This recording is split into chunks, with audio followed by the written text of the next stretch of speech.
welcome to Venture Unscripted, a podcast where we talk with founders and entrepreneurs about their journey from 0 to 1.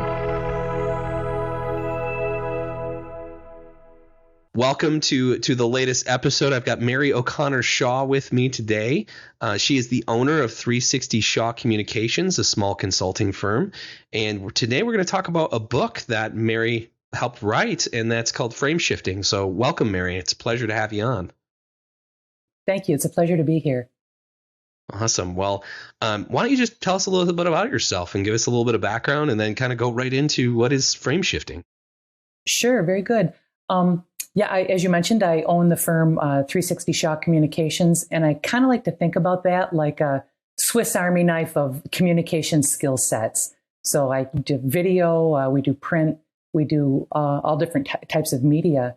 But mainly, I get called in as a consultant to help clients solve tough problems. You know, a team is stuck and they need somebody from the outside to come in and facilitate a conversation to get them moving in the right direction. And I'm the oldest of 13 children. And so I think I kind of have from a very young age, have developed that skill to be able to get along with a lot of different personalities and get people talking in a positive way. And so that's kind of my specialty. Awesome. 13. Wow. That's a really big family. That's a really big. It's a big family. And where do you fall on that spectrum? The youngest or the oldest, or like where do you fall?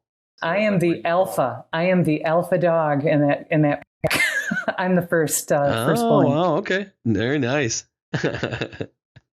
That's good. All right. Well, tell us a little bit about FrameShifting. Love to hear a little bit more about the book. Yeah, excellent. And thank you so much for giving me the opportunity to talk about this. I co-wrote the book FrameShifting with my friend and colleague, Allison Heiser. And she runs Allison Heiser and Associates, and she lives in Wisconsin. And we actually met working on a client project. And it was one of those situations where you meet a kindred spirit and you just hit it off. And we started talking about what we do and how we do it. And we realized that even though our roles are very different and our backgrounds are very different, our skill sets were really complementary. And this sort of evolved as we, talked about it into this idea of codifying what we do into a language and a methodology. And that eventually became FrameShifting. And what it really is it's a leadership skill that you can learn and you can practice for helping teams collaborate more effectively. So, in fact, I've got the book here in front of me. The subtitle really says exactly what the book is about: unleashing the power of frameworks to fuel collaboration and solve tough problems. So generally, with a really tough problem, you've got more than one person working on it. But all those different personalities come from different perspectives and they have different approaches. So this is a method and a disciplined process for getting everybody on board to frame the problem, select a framework or a method for going after and tackling that problem, and then getting that team energized, moving ahead. Well, that's good. I think we were talking about how it resonated with me in the fact that a lot of times you'll run into these problems that you have a team and they know all these different frameworks and they're trying to figure out what's the best way forward. This is almost that pre-stage of like, how do you get everyone on the same page and how do you get everyone thinking in their head of moving and forward in the same direction of a framework? Is that right? So like software development, like Agile, or Scrum or any of those, it's kind of like, before we do all that, let's kind of like go through this process. Is that right? Right. So for the sake of your viewers and your listeners, a framework is just a method for tackling a problem. And you use the example of Agile, a Scrum. Lean is another example. Design thinking. Those are all common things, particularly in the entrepreneurial area. And those are really just tools, methods. But how do you choose the right tool? How do you know if you're going after nails and that you're going to need a hammer? Or how do you know if you need a screwdriver or not? It's sort of that same thing that a person building something would encounter. And so people know those tools, they learn about them in school, but they don't necessarily know how to choose the right one or really how to apply it effectively. They might kind of know the buzzwords around it, but they don't really know that tool like a master knows it. So one of the things that Allison and I had encountered in our practices is that either the team didn't really know the tool very well, or somebody told them to use it and they didn't have the facility, or it's the main tool that they knew and they tried to apply it to something that it really wasn't made for. Agile is a perfect example. Now what started in the software development area now is Agile in the C-suite. It's like Agile everything. And it's not really made for those things. It's super good for some things, but not good for everything. So frame shifting is a way of understanding, you frame that problem first. What are we going after? We're going after nails. We need a hammer. All right. Then you pick the tool based on the job. And then you have to understand how to use that tool. And then, like I said earlier, how to bring all those different personalities into that problem solving arena, using the tool in the same way, kind of rowing in the same direction, if you will. It's a process for doing that. And as consultants, we use that all the time. And often we get asked, how do you do what you do? And this book really codifies that practice.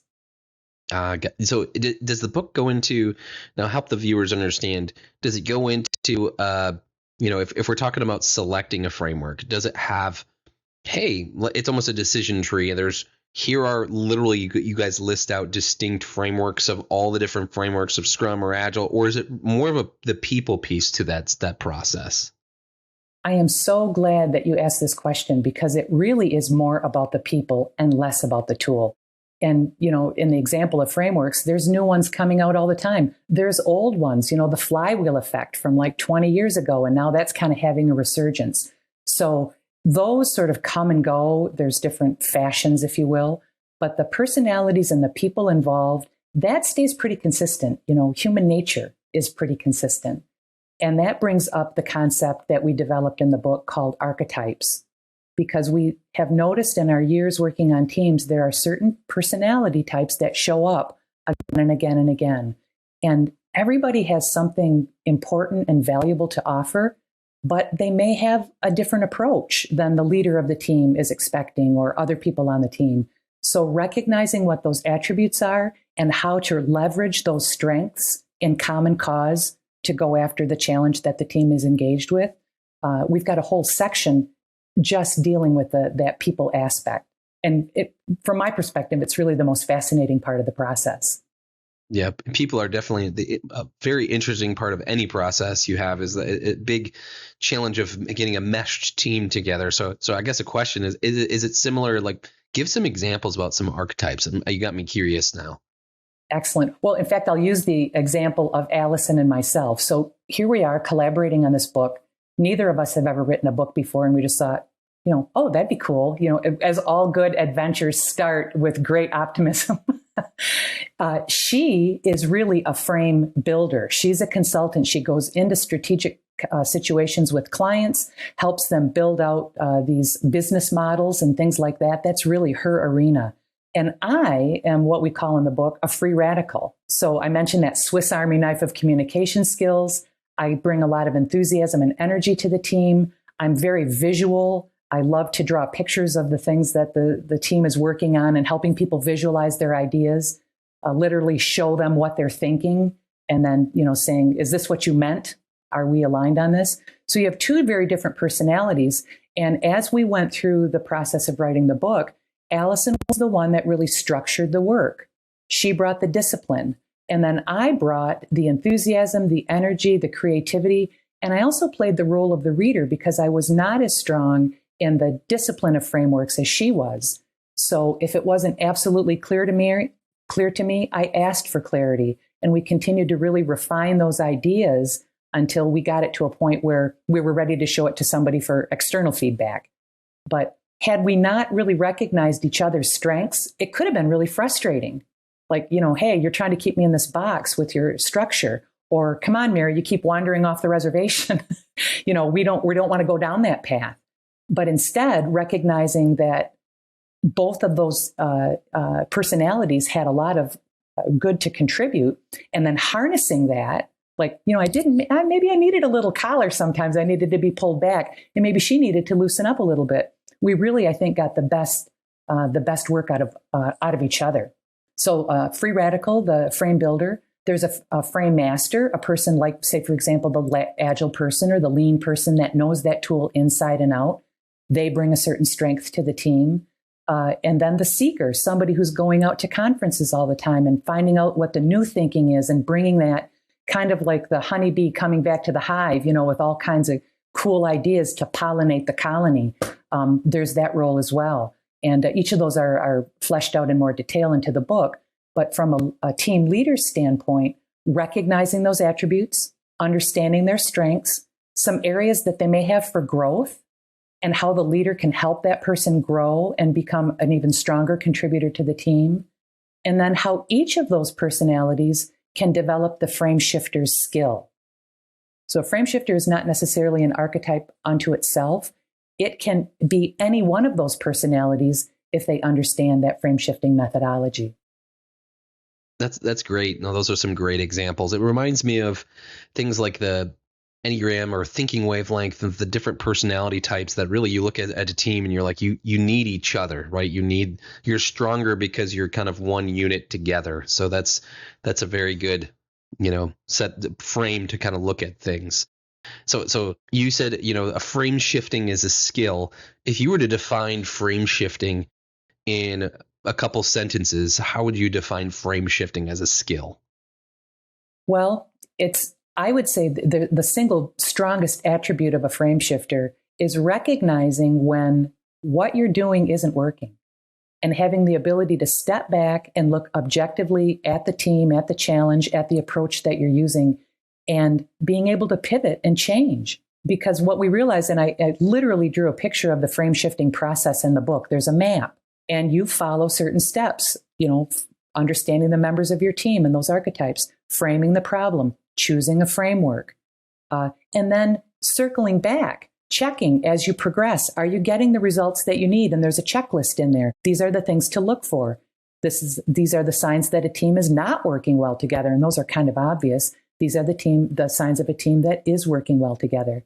Then how to share your story. Because once the team develops an idea or a solution and you're ready to prototype that within the company or with customers or something like that, you have to understand how to share that story, get other people involved beyond the team and to expand beyond that.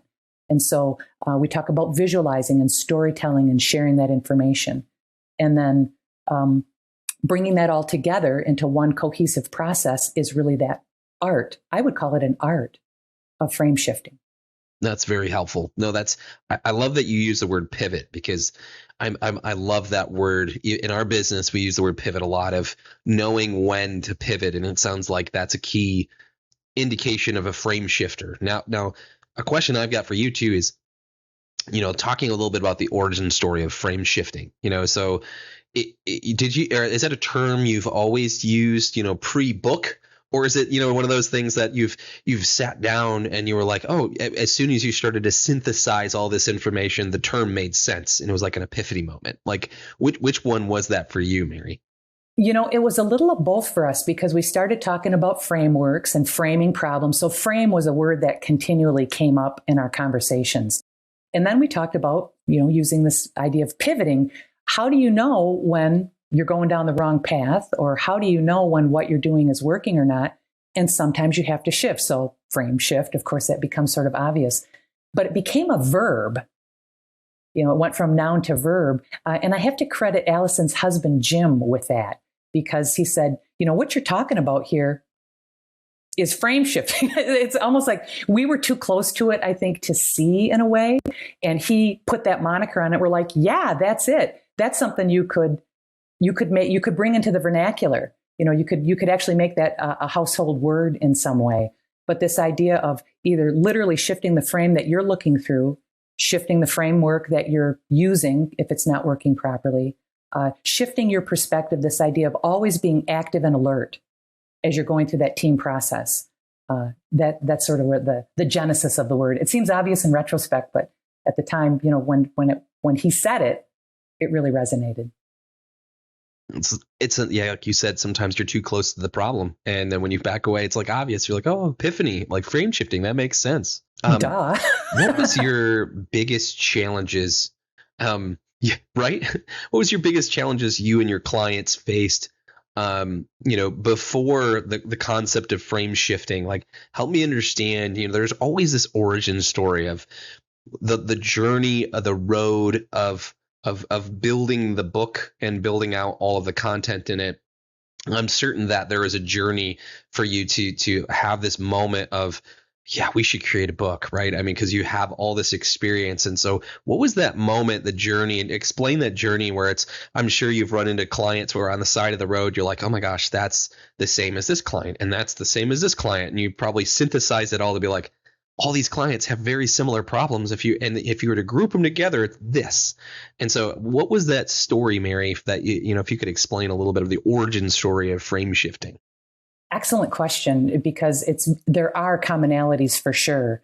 And very often in my practice, I get called in when the team is struggling. They're stuck. If they could do it themselves, if they could solve the problem themselves, they'd do it, of course. But for some reason, they're stuck and they don't know how to move forward. So the leader will generally call me in as a consultant and say, figure out what's wrong, fix it, which is what leaders like to say. And what I found is that teams would get either locked into a mindset, or they would be, like I said earlier, trying to use a tool that was either put upon them, somebody suggested it, or that was the only tool that they knew about. And they just keep hammering away at something and it's not working. So that usually means to me, when you're in a hole, stop digging. So we set our shovels down and we assess that situation. And I never really had a word to describe what it is that I kind of did naturally. And Allison said very much the same thing in her consulting practice as well. You start asking questions. You start finding out, why are we here as a team? What are we here to accomplish? You start talking to people, and sometimes you're getting different answers back. And then you realize they're not aligned. They never took the time to structure their approach to this. Everybody kind of assumed that they understood what the problem was and why they were gathered as a team, what the goals and objectives were, but it was never articulated. So we saw these kinds of problems cropping up again and again and again, and we realized we had a process for going after that. Allison's and mine were a little bit different because our skill sets are a little bit different, but the end result was the same, and that was to get those teams aligned, get them all going after the same target, and speaking in the same language. Because again, as we talked about those archetypes before, everybody's got a slightly different personality. They're coming from a different perspective, and they're going to have a different way to describe what it is that they're doing, their goals and objectives, than maybe another person would. So it becomes like a Tower of Babel sometimes.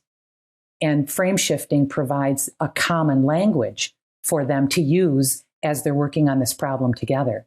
So again, encountering those stuck teams, they needed some four-wheel drive. We could bring that, but we can't be everywhere for everyone. And we thought, why not codify this and be, a way that you could share it with the larger world outside of just our client base? No, that's great. It reminds me of someone told me the analogy of, if you're at a position A and you have a compass and a map and you're saying, I need to go north or west or east, and you kind of go, I need to go this many degrees north, and you start going in that direction. But everyone, if you don't get the start right, like you said, is like rewind, like what are the goals, and get everyone aligned. And if you don't get the start right, if everyone's 5 degrees or 1 degree off at the start and they go 3 months away, they're actually pretty far from each other after starting the march. That is a great analogy, because it's true. It can feel like you're aligned or maybe just a little bit different. But over time, you migrate farther and farther apart. And this is the other thing that we often saw, that it was not uncommon for a leader to say, go solve this problem. And the team would just take off running because the direction had been set by a leader. And they'd get down the road and they'd realize, they weren't aligned. They never really took the time to understand the problem that they were going after to solve. The leader set them in a direction, but he or she maybe are not very close to the ground and know what's happening in that real world. They're maybe a little bit isolated, up in the C-suite. So what they think is a problem is a good place to start. But that idea of having to pivot back and circle back and check the problem framing, check the framework as you're going through the process, is something that people often miss. And like I said, you can run really fast in the wrong direction. And once a team gets demotivated like that, it's really hard to get them back on track. Frame shifting helps them get that alignment right from the beginning and take the time to do the boring parts of the challenge, which is framing. Framing the problem is often something that's skipped or assumed. And if you don't do that, you can go solve the wrong problem, and it doesn't correct whatever the issue is. Right. No, that's great, Mary. I mean, you're speaking to my heartstrings quite a bit, because I'm very big proponent of saying, are we solving the right problem, right? Because everyone always makes large, very, very large assumptions, and I think that's what you're hitting on is, and not everyone has the same assumptions, or they because they assume it, everyone takes the assumptions as absolute truth when no one challenges those assumptions. So it's almost rewinding and saying, well, wait a minute, like, are we solving the right problem? How are we going about doing this? So I love that. That's such a great thing. Do you have any, I'd love to hear a little bit of some real life scenarios and stories, if you've got any on this concept. Oh, excellent. Yeah, well, probably my favorite example comes from the visual side, because that's really my area of strength. And I was called into a project. There was a new leader coming into a role, and he was coming in from IT to run operations. So very different. You got a data technology guy, and he's coming in to run operations, which is manufacturing, actually producing the product. So he had a very different perspective on the challenges that group faced, because that wasn't his background. And he thought, is there some way that we could choose a target within this function and make it a strategic advantage? Because you think of it as, there's quality, there's cost, there's safety, there's things that manufacturing people are typically involved with, but it's not very often thought of as a strategic advantage. And he decided to choose the delivery experience. So that time when the customer has placed their order and they're waiting for the product to be delivered. Kind of boring, you're just waiting. But how could you maybe transform that into something that was a strategic advantage, a differentiator? And so he brought me in to work with the team. And, we did the normal things. We talked with customers. We observed the process. We got a team together. We facilitated some workshops based on our observations, and we came up with some different ideas, targets for innovation. But the different thing that we did with this team that was really fun is I literally drew a map of that delivery process with all the different segments. And representing each of the ideas that the team had generated, I just made a little icon. Not a literal visualization of the idea, but something that you could really project ideas on. It was just vague enough that you could go, hey, it might be this, but it could also be that. And this was a big 10-foot long poster. I think it was 10 feet by 4 feet. It was this huge thing, and it was illustrated, hand illustrated. So it was kind of, it wasn't very precious, looked kind of sketchy, where you could kind of make it whatever you wanted it to be. And they shopped that poster with all those ideas all around the organization. And everybody looked at it from their perspective, from their function, where they sort of fit in that delivery process. And they picked something to work on. And they made little prototypes. It might be just how they followed up with the customer. And, could have been a prototyping experience or something actual literal. Like, for example, if a box were to fall inside of the truck, it went over a bump. Could you recognize that with a shock sensor? And then to check that box when the delivery comes to make sure that the product wasn't injured, just as an example. And they prototyped those things. And the interesting thing is that everybody got involved in the project. Even though they weren't part of the core team, we were able to really make that go viral across the manufacturing organization. Everybody was able to see themselves in that delivery process and their role and how they could make it more interesting and exciting for the customer. And after 2 years, the delivery experience actually became a differentiator, a reason for people to do business with that company, because it was totally different from any of their competitors. And that idea of, going through this, in this case, we were using design thinking. That was our framework, getting the team and all their different strengths involved. So this is very much to that frame shifting process, but then also visualizing and storytelling and sharing that work to get others involved. And you can just see the collaboration that fueled through the whole organization. And it not only transformed the experience for the customer, but it transformed the experience for the people who were in the process. It elevated people to a different level in their work. Even the forklift driver recognized his role in creating a great experience for the customer. He's not just driving a forklift truck and loading boxes. He's the last one that touches that product before they close the doors on the back of the truck. So if it doesn't look beautiful, that's something that, the customer can see. It's one of my favorite examples because it's just like kind of the most boring thing you can think of, and how transformational that was, not just for the customers, but for the people that were actually involved in the process. Oh, that is really neat. Definitely a lot of excuse me, a lot of frame shifting going on in that, of them instead of thinking of their job as boring and a one-off, it's all connected and it's all part of the experience. So that's a really cool shift. And drawing out the process where they could see where they fit, because they never had really seen that sort of bird's eye view of the whole thing end to end. And you could see that, oh my goodness, we should be communicating with her very early on because she's going to have this function in the process. And if she has some heads up early on, she can do a better job. So seeing those connections in a way, again, that bird's eye view was really powerful as well. That's awesome. Yeah, I think the one of the things that I was going to say too is how did you, it was a 2-year journey to create the book. What were some of the first steps of you bringing this book to life? I actually remember the date that it started. So we had some conversations. Alice and I, we really didn't know each other super well personally. We knew each other professionally, but we could see, that kindred spirit, that we were very similar in how we approached our work, and our personalities were a good mesh. So we decided to have a design thinking workshop here at my farm. It was August 30th of 2017. And we went through the normal things that consultants go through. We kind of talked about what our goals and objectives would be, and, the typical themes that we might want to bring out, and, who's our target audience, and those general questions that you would do when you were going to engage on a project. But the other thing that we did that I thought was really, really helpful is we talked about our personal hopes and aspirations for even getting involved in a project like this. Because at some point things are going to get difficult.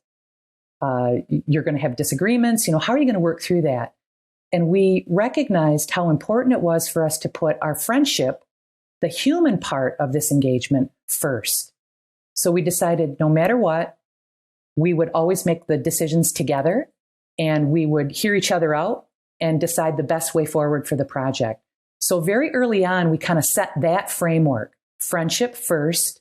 We knew our goals and objectives, and we were very clear on that. We even did a pre-mortem. How could this thing fail?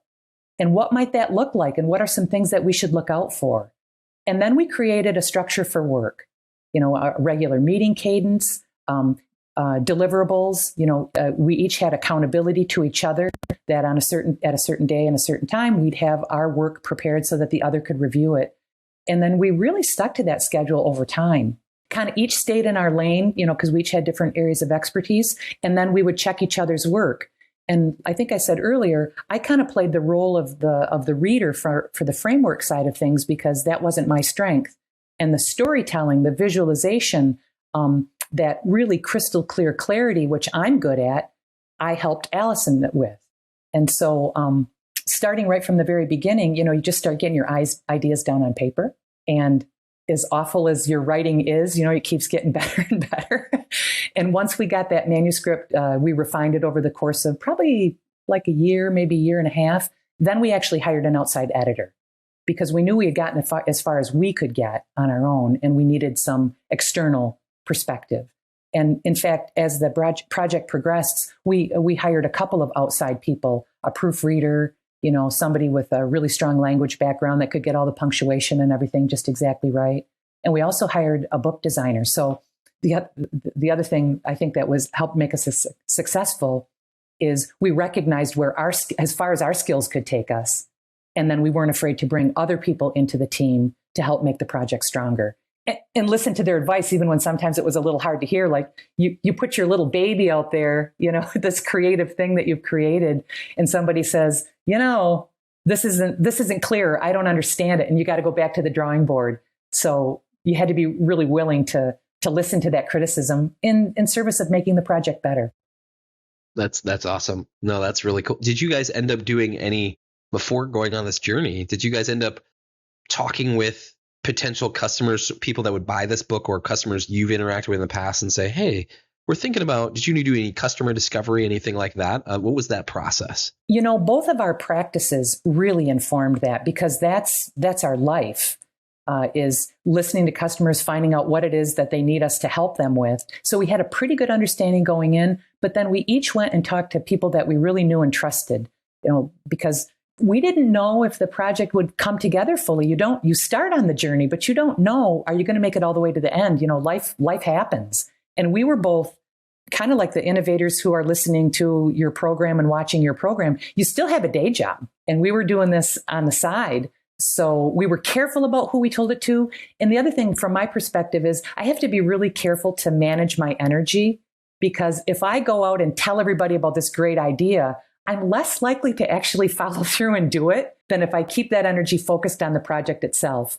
So it was kind of finding a balance. We talked with a couple trusted advisors, got their feedback, and then we just got to work.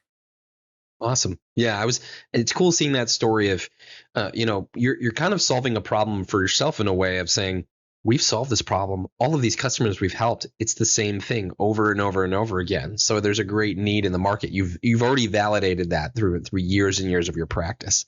So that's pretty neat. So yeah, the other thing I would question I'd ask is go ahead.